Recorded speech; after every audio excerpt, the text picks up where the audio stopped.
Olá, hoje vamos iniciar a aula falando sobre doenças e de início vamos falar sobre doenças que podem ser prevenidas através da vacinação.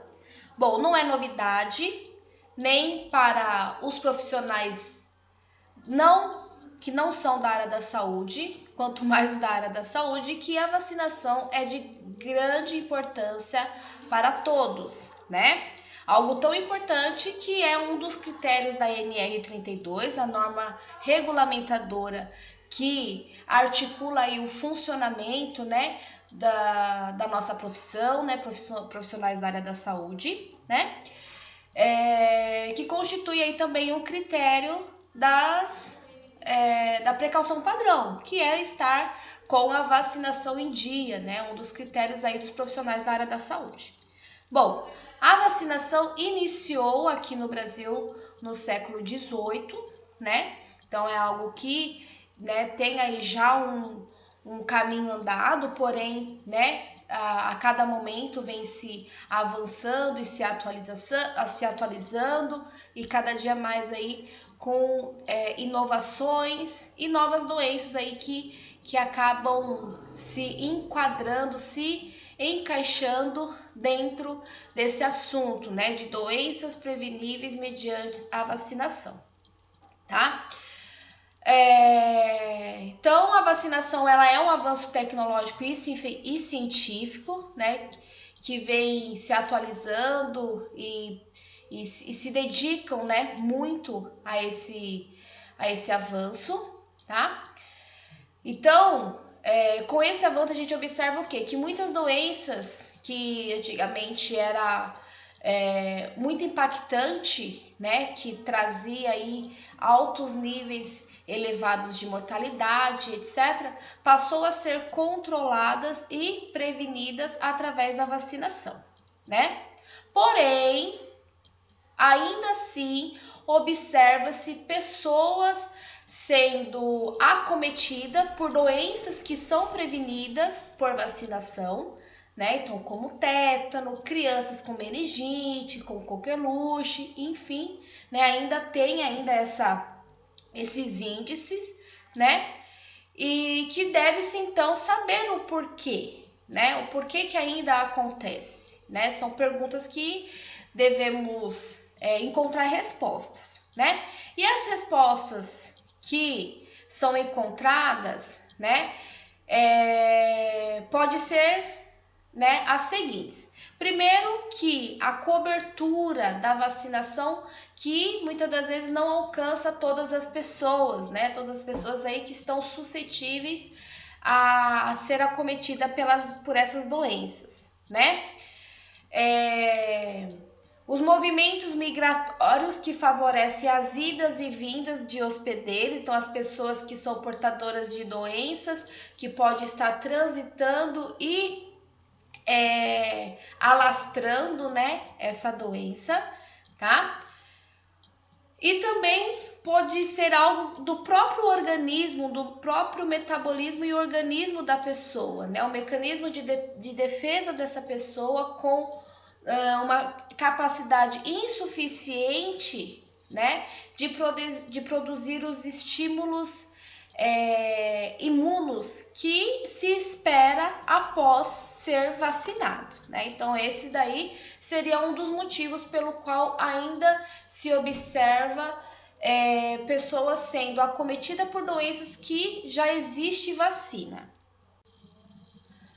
Aqui nessa tabela, nessa e na próxima que está por vir, nós temos aí a tabela das doenças prevenidas pela vacina, então a hepatite B, a poliomielite, o seu período de incubação, que é o período da infecção até o aparecimento dos sintomas, né? A forma de transmissão e os sinais e sintomas de cada doença. Então, hepatite B, poliomielite, tétano neonatal, coqueluche, difteria, meningite, rubéola, sarampo, cachumba, varicela, raiva, Então, essas são as doenças que podem ser prevenidas mediante a vacinação. Aqui, o próximo conteúdo é o que? As doenças veiculadas pela água ou por alimento. É o que? Então, as doenças que podem ser acometidas ao ser humano, né? Então, se manifestar no ser humano através do consumo da água e do alimento, né? Então, por ser algo tão comum, né, que é o que?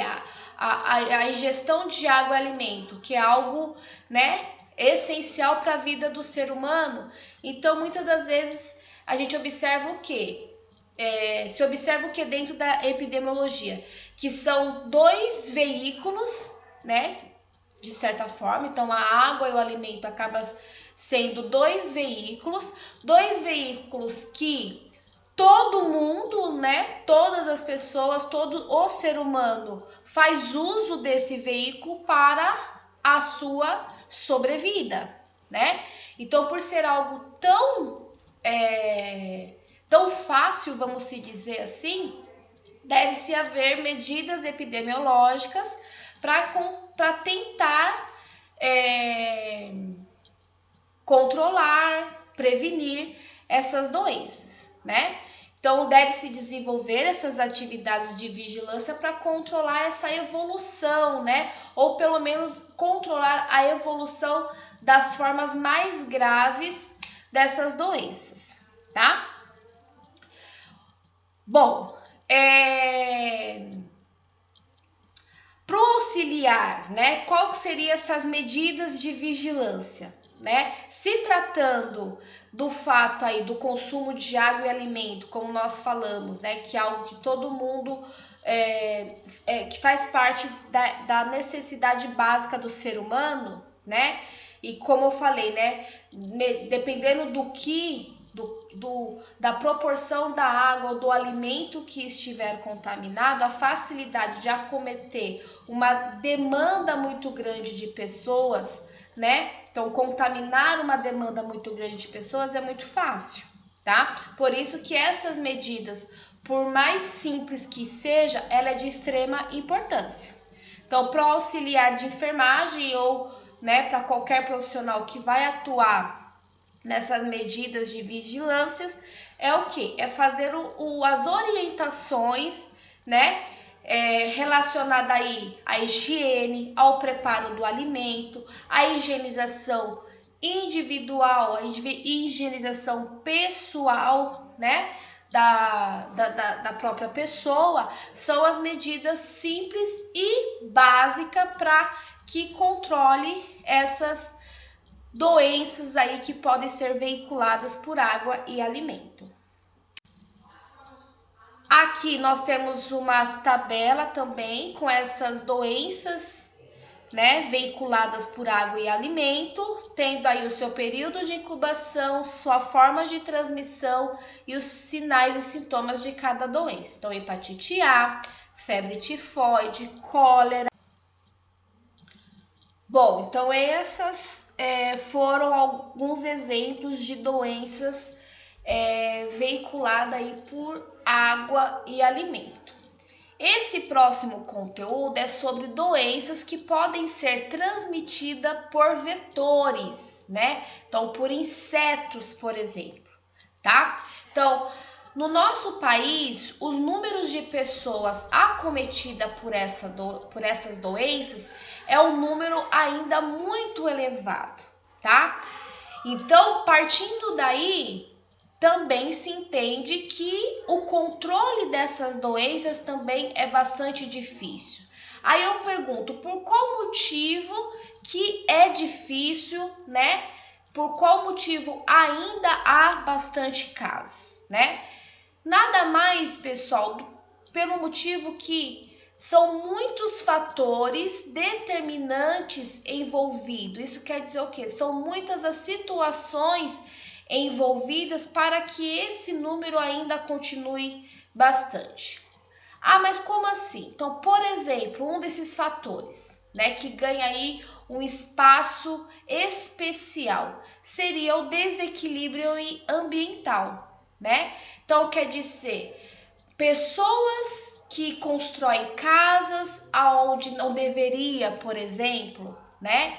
Então, é desmatamento, é lixo acumulado, poluição de água, né? Então, a ocupação desordenada da cidade, como eu falei, os desmatamentos nas grandes áreas verdes, fazendo que os animais e tudo, né, que é de habitat começa a migrar para a cidade, tá?